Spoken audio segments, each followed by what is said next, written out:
Onyinye was devastated.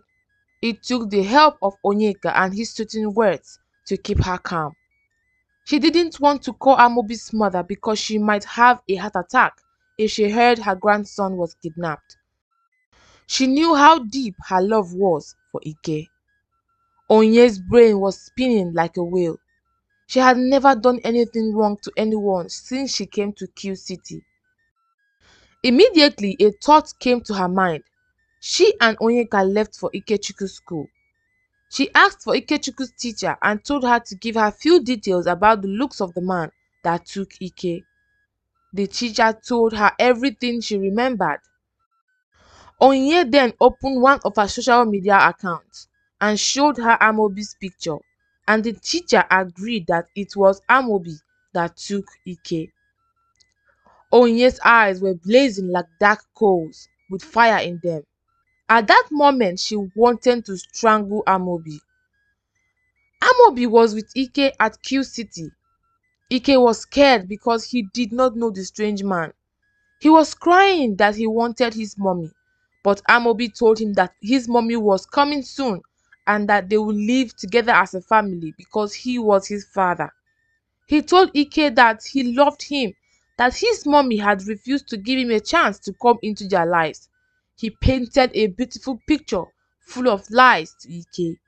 Ike was so happy that he would live together with his parents and even have siblings too.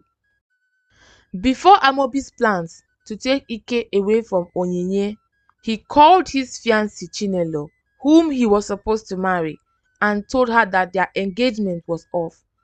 Chinelo wanted explanations, but Amobi was not ready to give any. Amobi gave Ike different toys and other things that children liked.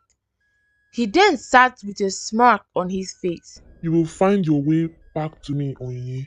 You belong to me and no one else. It has been 2 days already, and no one knows the whereabouts of Amobi and Ikechukwu. Amobi intentionally switched off his phone. He wanted Onyinye to be so desperate that she would do anything he told her to do. Onyinye was tempted to tell Amobi's mother, but she would never forgive herself if something happened to her because of the news. Whenever Amobi's mother called and asked for her grandson, Onyinye would say that he was asleep or he had gone to stay at Onyeka's place for a sleepover. It was weird, but she believed Onyinye. On one of their calls, Onyinye had asked her about Amobi's whereabouts, but she said she had no idea. Onyinye did the maths and knew Amobi had not been in the village and had not gone there in a while. And she wouldn't want to involve the police because of Amobi's mother. All this while, she kept trying to call Amobi, but he was unreachable. It's been 1 week, and all through that week, Onyinye had not eaten or slept well. She always cried at night, and because of that, Onyeka came and stayed at her house until everything was settled. Onyinye's mother watched her child sad for many days. She had been calm all this while because her daughter had promised that she could handle anything. But the sight of her so weak made her heart bleed. Onyeka hated to see her so helpless. He wished he could see Amobi and give him a punch on the face for giving her pain. He knew how Onyinye was in the past. She was scared to allow any man into her life, all because one man she trusted gave her nothing but pain. He hugged her, hoping she would feel better from his love and care. On the morning of the 8th day, Amobi switched on his phone to see calls from different numbers. He then saw text messages from Onyinye. He laughed. Who is vulnerable now? It's you, Onyinye. Then he laughed loudly. He saw her messages, from angry ones to the ones ordering him to bring back her child. She's smart, she figured out so soon. Smart woman, he said to himself. Then he saw the ones she wrote on the 3rd day, pleading with him to return her child. She promised to do anything he wanted. She just wanted her child back. Now you are talking, Onyinye. He sent her a message telling her to come to the address that he sent, which Onyinye replied almost immediately. This surprised him. She was actually waiting for his messages. Now he had her wrapped around his fingers. When Onyinye received his message, she immediately texted him back that she would be there. Onyeka insists on going with her, but she assured him that she would be fine and that she would prefer to settle this alone with Amobi. Onye took a bath and got dressed. Onyeka assured her that he loved her and he was there whenever she needed him. Onye felt the sincerity from his words. They kissed and she left the house. When she got to the address, she saw Amobi open the gate, letting her in. Then he locked the gate. How dare you? How dare you take away my child from me? Amobi laughed out loud like a maniac. I promised myself that I will have you, and now you are here. He walked inside the house with Onye looking at his back. He has gone crazy. After a few seconds of standing outside, she followed him inside the house. Amobi called Ike and he came running. When he saw his mother, he ran into her arms with a joyful laugh. Ike, Mommy had missed you so much. Didn't you miss Mommy? She asked. Ike then told her that he missed her too. Onye then told Ike that it was time to go back home, but Ike told her that she wanted them to stay together as a family because his father had told him that Mommy was coming and that they would stay together. As he said this, Onye turned and glared at Amobi. Really, Amobi? What have you been feeding my child with? You told him that you were his father? This just tells me how horrible you are. You will never change. I gave you my love, but what did you give me?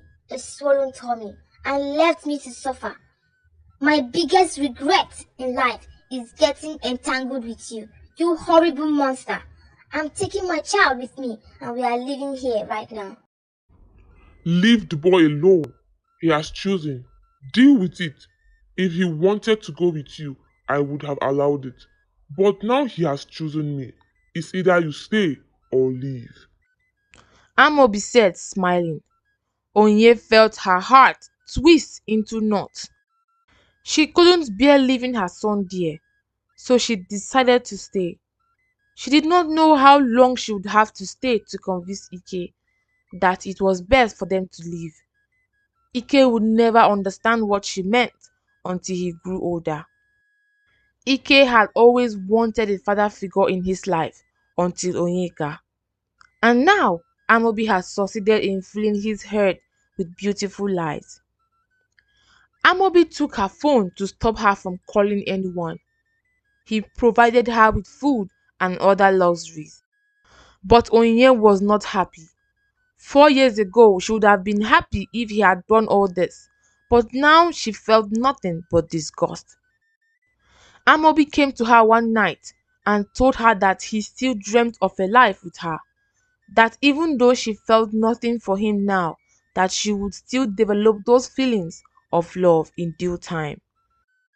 He told her that he was ready to wait for her. 2 days went by and nothing happened, and all those days Amobi walked around with the keys to prevent her from leaving. On the third night, Onye stayed awake. Suddenly, she started crying out loud, which attracted Amobi. He came running towards her room. He asked her what was happening and she said that she was having a very painful cramp, that she usually gets it when she was about to have her monthly cycle. Amobi asked her if he could do anything to help her. She told him to go and buy her a certain medicine called woman tea, that it would help her to relax, and he should also buy her some sanitary pad. Without thinking, Amobi hurried, left the house and went out to find what Onye had requested for. Onye knew he would take some time out because there was nothing like woman tea. She went to Amobi's room and found some spare keys in the drawer. She quickly prayed a silent prayer and went to carry Ike. And luckily for her, the gate opened. After she was out, she locked it and hurriedly went down the street. She didn't have her phone with her, but she had some money in her bag. She was able to walk down the road without being spotted. All the while, her heart was beating 10 times faster than normal. She saw a cabman and told him to take her to the nearest hotel, and he did. She paid and entered the room, and then she locked her door. She took a deep breath to calm herself. Ike was back in bed and he was sleeping again. Onye then thought of how she could reach Onyeka. She went out and begged the receptionist to lend her her phone, which she did. She called Onyeka and told him that she was safe in a hotel and that she would call him the next day. Onyeka insisted that he could come pick her up, but she told him that it wasn't safe, that Amobi would be looking for her at that time. Onyeka begged her to be safe. Onye thanked the young woman and returned back to her room to sleep. She slept peacefully with her son beside her. She had one of the best nights in over a week. When Amobi got back, he searched the whole house for Onye, but she wasn't there. He shouted due to how angry he was. He got into the car and drove towards the street looking for her, but there was no sign of her. He went to make a police report that his mad wife had taken his son and left to stay with her lover, that they should bring her into custody, that it wasn't safe for her to roam around the street since she was mad. The policemen organized a search party. The next morning, Onye called Onyeka, who came to pick her from the hotel. They hugged and greeted each other. As they were on their way back, Onye told Onyeka to take them to his house since Amobi didn't know where he was staying, and Onyeka agreed without a second thought. Ike had been asking about his father, and Onye told him that his father had traveled and would be back soon. Few minutes before reaching Onyeka's house, they were stopped and took Onye since Amobi already showed them her picture. They requested her to go to the mental hospital, that her husband had reported her missing. Onye was lost at words. She wanted to resist, but Onyeka told her not to. She was taken to the hospital, tested, and she was confirmed okay. Onyeka even attested that he was her husband-to-be and that Onye was very okay. On getting to Onyeka's house, Onye called Amobi's mother and explained everything to her. She was so sorry on Amobi's behalf, and she promised to come see her as soon as possible. Onyeka planned to take Onye somewhere nice, having seen everything she had been through in the last weeks. Within a day, everything was arranged and they left. They stayed for a week and had the most amazing time ever. During that time, Onyeka and Onye bonded beautifully, and he proposed to her. She felt so content with him. Amobi returned to the village, and his mother could not stop herself from telling him how disappointed she felt because of his actions. You gave her nothing but pain, but she endured it all, even though she was so young. And now that you were supposed to make amends, you turn around and do something worse. You never wanted her, and now when someone shows interest in her, you come out of nowhere and profess your love to her. I am so ashamed of who you have become. Amobi's mother said, leaving him to think about his actions. What is going on with me? He knelt down and cried like a child. Then he called his fiancée. Chinelo, please, I need you now. Please come. Chinelo asked for his address, and she came not long after. She hugged him, and after he was calm, he explained everything to her. Chinelo was surprised. All this while he never told her anything. She promised to be by his side always. Amobi decided to go for therapy, and Chinelo encouraged him to apologize to Onyinye, which he did and promised her never to pull such stunt again. And after that, he had a healthy relationship with Ike. A week after, Ebere, Amobi's sister, came back to the village. Her family was so happy to have her back after 5 long years. She demanded to see Onye and was surprised of what she heard. After 1 week, the friends met and Ebere apologized for not being there for her. As Onye's marriage was coming up, she proposed that Ebere become her bridesmaid, and she agreed. She soon met her nephew and she fell in love with him. Soon it was Onye and Onyeka's marriage, and they were joined together in a peaceful harmony. Amobi was still learning to be a better man with Chinelo by his side. This story emphasizes on the struggle that single mothers face on a daily basis. Onye was lucky that Amobi's mother stepped in and helped her. If you're a single mother out there, I hope and I pray that a man as good and nice as Onyeka meets you and take away your fear. This story teaches us about the harmfulness of obsession. Amobi was so obsessed with Onye, thereby making him do things that were not of his character. Thank you for watching and I hope you enjoyed this story.